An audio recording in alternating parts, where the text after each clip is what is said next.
똑같은 30평 아파트인데 서울 강남에 있으면 30억이고 지방에 있으면 3억입니다. 왜일까요? 입지와 미래 가치가 다르기 때문이죠. 주식도 똑같습니다. 어떤 기업의 주가는 장부상 가치의 반값에 거래되는데 어떤 기업은 40배가 넘는 가격에 거래됩니다. 단순히 싸다고 좋은 것도 비싸다고 나쁜 것도 아닙니다. 그 가격표 뒤에 숨겨진 진짜 이유를 아는 것, 거기서부터 진짜 투자가 시작됩니다. 안녕하세요. 오늘은 기업의 가격표, PBR, 주가 순자산 비율에 대해 제가 공부한 것들을 이야기해 보겠습니다. 첫 번째, PBR. 도대체 정체가 뭘까요? 주가 순자산 비율. 말이 좀 어렵죠? 아주 쉽게 말해 기업의 현재 시장 가격이 장부상 순자산의 몇 배인가를 보여주는 숫자입니다. 여기서 핵심 단어는 순자산인데요. 이걸 더 쉽게 청산 가치라고 생각하시면 됩니다. 만약 기업이 지금 당장 사업을 접고 가진 자산을 모두 팔아서 빚을 싹 갚았을 때 주주들 주머니에 딱 떨어지는 돈, 그게 바로 순자산입니다. 그래서 PBR이 정확히 1배라는 건 지금 시장에서 팔리는 주가와 회사를 당장 청산했을 때의 가치가 또이또이, 즉 똑같다는 의미입니다. 앞으로 우리가 모든 것을 판단할 절대 기준점이죠. 두 번째, PBR 해석의 양면성입니다. 그럼 PBR이 1보다 낮은 저 PBR 주식은 무조건 사야 할까요? 주가가 청산 가치보다도 싸다는 뜻이니까요.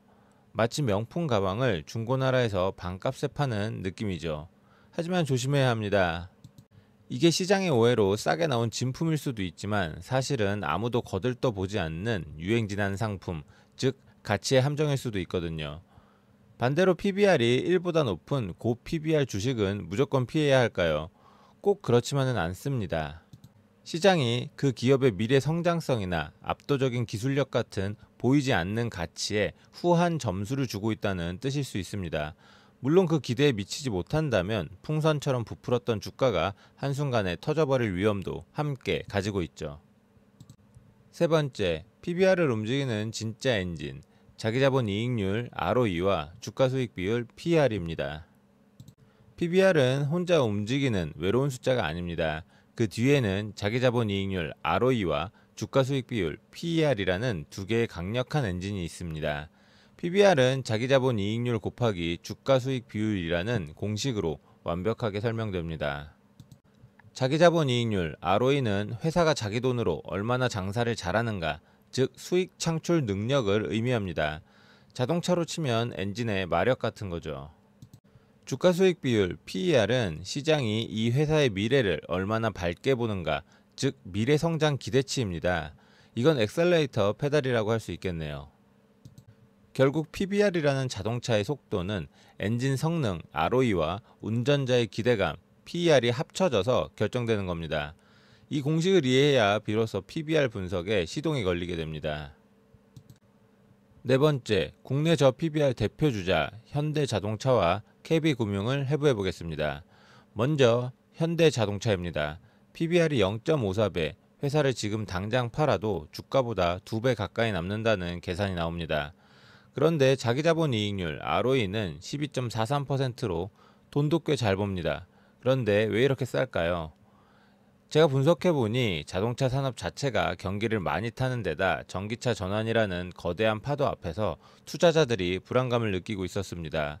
한마디로 지금은 잘 벌지만 미래에는 잘 모르겠다는 시장의 시선이 반영된 거죠. KB금융은 더 낮습니다. PBR 0.52배, 자기자본 이익률 ROE는 8.86%입니다.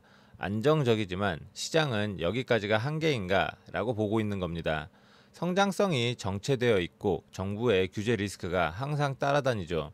이처럼 PBR이 낮은 데는 다 그럴듯한 이유가 있었습니다. 다섯 번째, 그럼 국내 고 PBR 주식은 어떨까요? SK하이닉스와 네이버입니다. SK하이닉스 PBR이 2.3배입니다. 왜 비쌀까요? AI 시대의 석유라고 불리는 HBM 메모리 시장을 사실상 장악했기 때문입니다. 자기자본 이익률 ROE가 무려 31.06%에 달합니다. 100억을 투자하면 1년에 31억을 벌어온다는 뜻이죠. 이 정도의 압도적인 수익성이면 시장은 기꺼이 프리미엄을 지불하는 겁니다. 반면 네이버는 PBR 1.33배, 자기자본이익률 ROE는 7.53%로 SK하이닉스만큼 높지는 않습니다. 그런데도 PBR이 1을 넘는 이유는 네이버의 진짜 자산은 공장이나 건물이 아닌 플랫폼, 데이터, 브랜드 가치 같은 무형 자산에 있기 때문입니다. 재무제표에는 제대로 잡히지 않는 미래 가치에 대한 기대감이 반영된 결과입니다. 여섯 번째, 이제 시야를 넓혀 미국 빅테크를 한번 보겠습니다. 정말 입이 떡 벌어집니다. 엔비디아의 PBR은 무려 45.8배입니다. AI 칩 시장을 독점하면서 벌어들이는 돈, 즉 자기자본 이익률이 95.7%에 육박합니다. 이건 사업이 아니라 그냥 돈 복사기 수준입니다.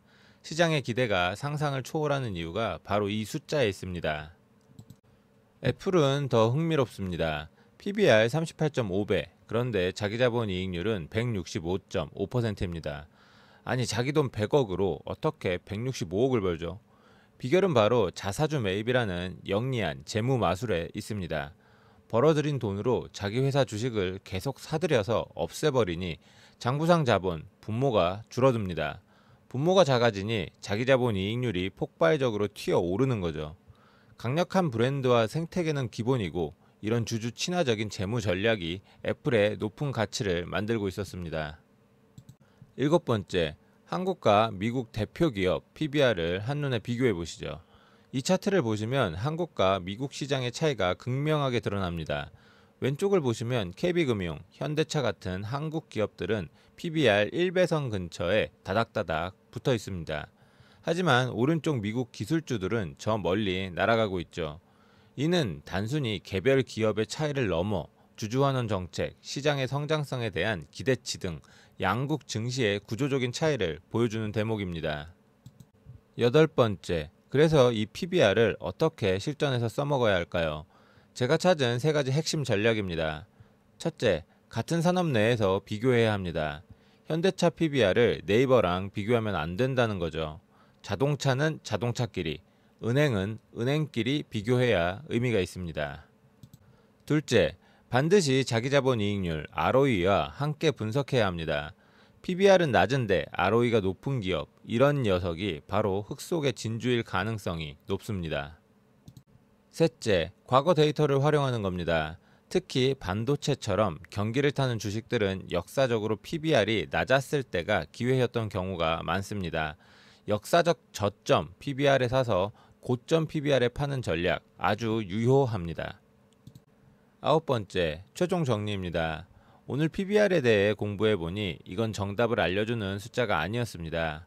오히려 왜? 라는 질문을 던지게 만드는 나침반이었습니다.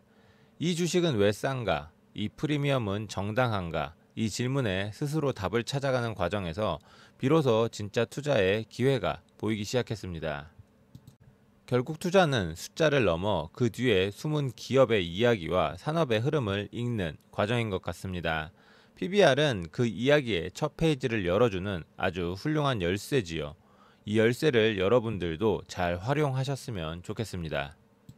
본 내용은 정보 제공 목적으로 작성되었으며 특정 종목의 매수 또는 매도 추천이 아닙니다.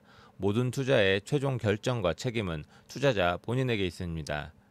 오늘 영상이 도움이 되셨다면 구독과 좋아요, 알림 설정까지 부탁드리겠습니다.